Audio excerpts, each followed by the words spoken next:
পয়গম্বর মুসা নবী আল্লাহর কাছে কথা বলার জন্য যাচ্ছে, এমনি একজন ধনী লোকের সাথে সাক্ষাৎ।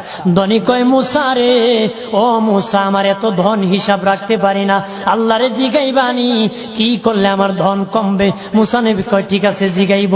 একজন বৃদ্ধার সাথে একজন মহিলার সাথে দেখা। মহিলা কয়, মুসা কই যাও,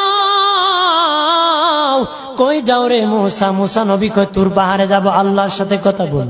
মুসা রে, আল্লাহরে জিগাইবানি, আমি গরিব মানুষ, আমি ভালো কিছু কিনতে পারি না, ছেলে মেয়েকে ভালো কিছু খাওয়াইতে পারি না, ভাঙ্গা ঘর, এত গরিব, ভালো করে ঘর বানাইতে পারি না, আল্লাহরে জিগাইবানি কি করলে আমার উন্নতি হবে, ধনী হব, টাকা পয়সা হবে, আল্লাহরে জিগাইবানি। আল্লাহ মুসা নবী কয়, ঠিক আছে, আল্লাহরে জিগাইব, তুমি কেমনে ধনী হইবা?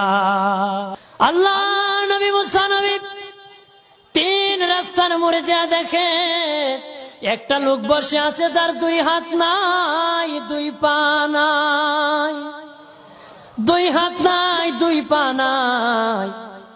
ওই লোক ডাক দিয়া কয়, মুসা রে, জীবনে কোনোদিন নিজে হাঁটতে পারি নাই, নিজ হাতে খেতে পারি নাই, কেউ খাওয়াইলে খাই, নতুবা উপবাস থাকি, বৃষ্টি আসলে ভিজি, সেখানে আমি আবার শুকাই। ও মুসা, জীবনে কোনো কাজে দুনিয়ার লাগি নাই, আল্লাহরে জিগাইবানি কোন কারণে আমারে বানাইছে? আল্লাহ কয়, জিগাই মনে। মুসা নবী কয়, আল্লাহরে তোর পাহাড়ে মুসা নবী, মুসা ছিল কালিমুল্লাহ, কথা বলার প্রেম ছিল, কথা বলতো, কথা বলার প্রেম ছিল। কথা বলতে বলতে শেষ দিকে কয়, আল্লাহ গো, আসার সময় তিনটা লোক আমার কাছে প্রশ্ন করেছে, একজন লোক হলো ধনী, কিভাবে তার ধন কমবে গো? আল্লাহ বলেন, মুসা রে,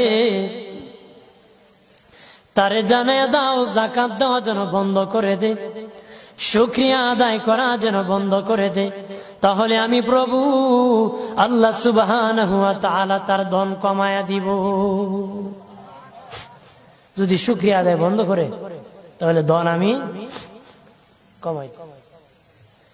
এরপরে মুসা নবী বলেন, ও মালিক, আল্লাহ একজন মহিলা বলেছে তার গরিব মানুষ, গরিবী হালত যায় না, যত ইনকাম করে, তার একটা ভাঙ্গা ঘর, ভালো ঘর বানাইতে পারে না গো।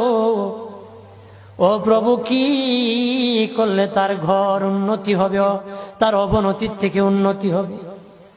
আল্লাহ বলেন, মুসা রে, মহিলারে জানিয়ে দিও, তারে আমি